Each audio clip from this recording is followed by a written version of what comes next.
Welcome to the very first, really second episode of Landed in the Kitchen with me, your host, Hayley Ringo. Today, darling, we're going to be making New York cheesecake. Shall we start? First up, we've got to do little dance moves in the kitchen to get the mood right, you know what I'm saying? It's exciting, isn't it, darling? This recipe is from onceuponachef.com. And first we're going to start by preheating your oven to 375. I've already done that because I'm ahead of the game and I'm just perfect in everything that I do. Just kidding, this is gonna be horrendous. Perfect. For today's recipe, you're going to be needing sour cream, cream cheese, salt, flour, sugar, vanilla extract, lemons, butter, graham crackers, and berries for the sauce. So then you want to get your spring foam pan and lock it together, which I've used this one time in my cooking career. Oh, well that's easy. All you do is you just lock and load, people. First things first, I'm gonna have to open this, which seems like it'd be very, very elementary, but for some reason, there we go. And that is what acrylic nails are for, ladies and gentlemen. Perfect. You want the foil to completely cover around the edges of the pan because you don't want any of the water leaking in. As you can see here, that is beautiful and done. Nothing more, nothing less than your best. Always give your best. That's kind of nice. Ooh. Next we have spray the inside of the pan with non-stick cooking spray. This is crucial because you don't want this pie. Why is this lighting so weird? Beautiful. Gorgeous. Next we're going to make the crust. This is the best part of the entire, well, not the best part, but one of the best parts. In a medium bowl, combine the graham cracker crumbs, melted butter, sugar, and salt. Also, as you can see, I'm this week's star baker. I'm going to be every week's star baker. I know that I would be Paul's favorite, probably, and Prue's, and actually I would love to host the show, so if you guys want me to host it, call me up, alright? I mean, I could fake my British accent for the rest of my life if it meant that I could host the Great British Bake Off. I would do that. That is full-blown method acting, and I would commit to that. You know, I hate when they put the recipes with like lots of pictures and words, then you have to keep scrolling down to see how many grams or cups you need of a certain ingredient. It's just a little bit complicated in my opinion. So how I did this last time was I essentially just took 12 crackers, put them in a bag and stomped on them. ASMR. I don't remember eating all of these, but apparently I did because it's a half-eaten box.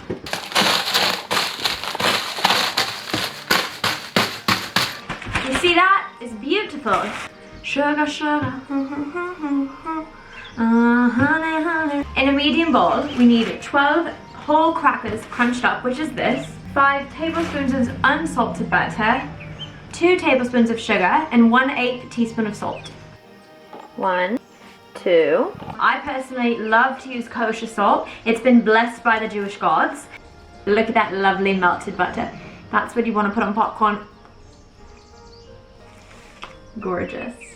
I mean gorgeous. And then you just want to mix it together. Never order anything directly from, there's a thing flying in the air, directly from KitchenAid because the customer service is absolutely horrendous. Their products are phenomenal, but the customer service, I don't know what they're doing. So for now, I just have a hand mixer, which is fine. This is good enough for me. I'm resilient. And what do we love on this show? Efficiency. All right. And 5, 6, 7, 8, turn it on. Looks like this to begin with.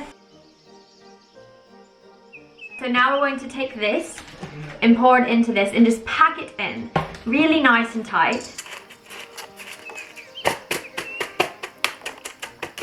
I mean, that really smells so wonderful. If I could just have you waft it through here, you would smell it.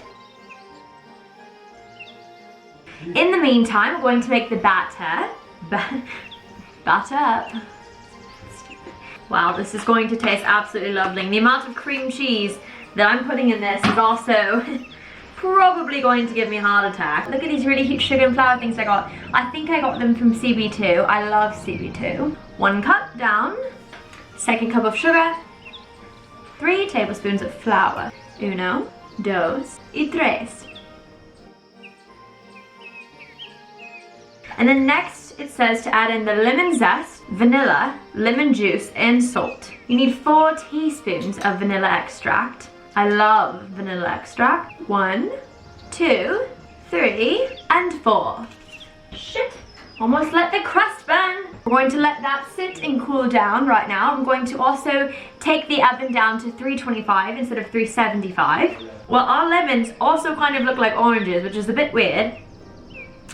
But they're definitely lemons. Whew. This is exciting, isn't it, darling? So you want to mix this until it's just barely combined. You do not want to overmix. That is key. All right, and then next you're going to add in the eggs, one at a time.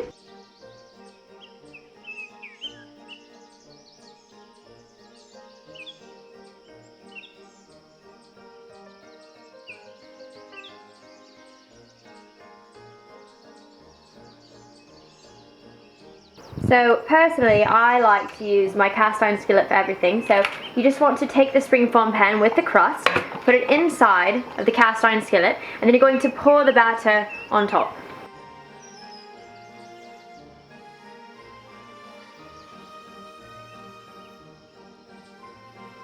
Alright, so now I'm going to boil water, and I'm going to take that water and pour it in this cast iron skillet so that it comes up about 1 inch on the side of where the cheesecake is. And you're just going to take this and put it into the oven and bake for about 1.5 hours to 1 hour and 45 minutes. So now that the cheesecake is in the oven, we are going to make the berry sauce. And this goes on top of the cheesecake, and I will tell you something, this absolutely makes or breaks the cheesecake. So I have chosen blueberries, raspberries, and strawberries. And you're just going to combine all of these into a bowl. Make sure you rinse them, clean them. We don't want any nasty fruit, pesticides in our mouth, do we know? Look at how lovely all that fruit is. Alright, so now they're all nice and clean and dripping wet. So now you have this, and then you want to take 1 tablespoon of lemon juice from a fresh lemon, and then 3/4 a cup of sugar. I'm going to put this over the stove and boil it for about 5 minutes until it becomes syrupy. And see how it's nice and syrupy? That's what you want it to look like. And you want to take the sauce from the stove and put it in a blender because you're going to mix it. So now you have the berry sauce, and you want to take a mesh strainer, something like this, so that you don't get all the seeds in your sauce. You don't want that in your berry mixture. And then take a spatula and just help it go through the mesh strainer like this. No seeds, smells amazing. If you want to do a taste test, I just use my finger. Holy shit. Alright, so it's been about 1 hour and 40 minutes for the cheesecake. I'm going to check on it. You want to make sure that it's a little wobbly, but not completely underbaked. Alright, so now the cheesecake has cooled down from the water bath, and what we're going to do is you want to completely remove this from this.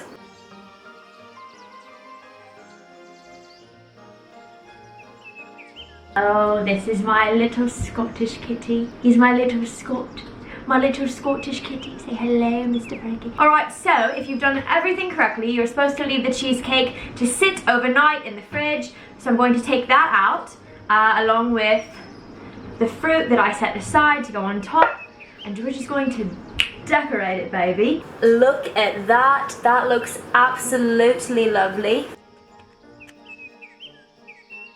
So now we have the sauce, and personally I like to take this marmalade, we'll call it the marmalade, the sauce, and you just want to pour it in the center like this. And now I'm going to take it, and you just kind of want to roll it like this. And you don't have to be perfect with this. This can be a little messy, as you can see. I'm kind of just winging it. And that is the key to life, just wing it. No one really knows what they're doing. See how it's rolling down the sides here? I'm just going to kind of force it to do the same. Alright, so as you can see here, I have a beautiful New York cheesecake. Lovely. It looks delectable, doesn't it? I don't even know if that's the correct word. So now we're going to cut into it and eat it. And then we're going to do our first ever landed in the kitchen taste test with yours truly, not yours truly, that would be me, but my boyfriend Brian Price.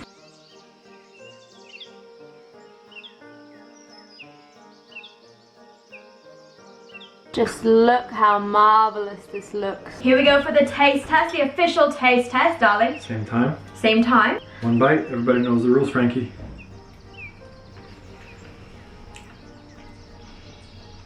the whole piece of pie goes in your mouth. It's so good. Like 1 out of 10. You have to rate it. What would you give it? 9.2. What do you think it could improve upon? The crust could be a little bit harder. Yes, yes. All right, love that. The cheesecake could be a little bit more, less creamy, more thicker. solid. Yeah. Solid. I think it's pretty fucking fantastic. I need if you a ask piece of me. crust. That's the best part though. I'm getting. Well, where did it go? One bite, everyone knows the rules. No, stop it, that's mine. Thank you so much for tuning into this week's Landed in the Kitchen. Next week I will be making brownies, ice cream. Love, can you not be doing that in the background while I'm recording? It's entirely rude. Swipe up. This has been a wonderful episode of Landed in the Kitchen. And I look forward to doing this more with you guys. I hope that you if you do decide to make this recipe, please let me know in the comments below. Please send me pictures, please DM me, please show up at my house and give me the cake so I can eat it. Thank you. Kisses for mommy and daddy. That's weird, I don't know why I said that.